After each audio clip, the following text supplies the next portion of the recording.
Veterans Day, November 11th, a day of observance, remembrance, and reflection. A day set aside to remember all military veterans who served our nation honorably. It is also a commemoration of how our military veterans stand as a transition between the struggle between life and sacrifice and the peace that follows. Veterans Day is a federal holiday in the United States, observed annually on November 11th, and this day gives all Americans the opportunity to celebrate the bravery, the service, and sacrifice of all U.S. veterans, living and deceased.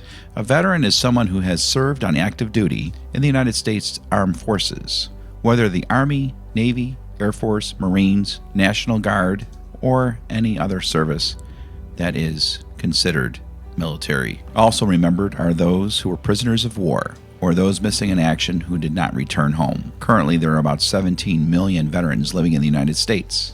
They come from all walks of life. They're from big cities, small towns, and everywhere in between. But how is this day different than Memorial Day?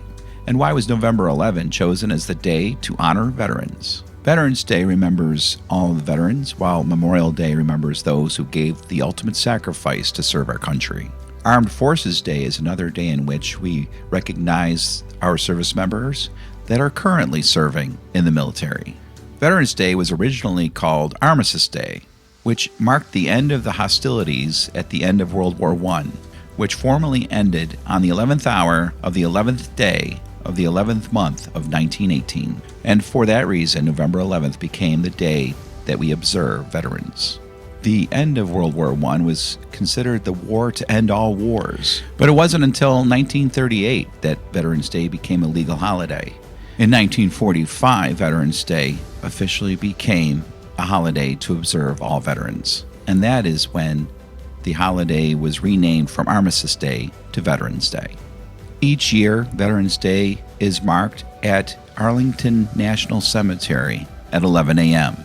A color guard made up of members of each branch of the military renders honors to America's war dead at the tomb of the unknown soldier. The president lays a wreath at the tomb, and a bugler sounds taps.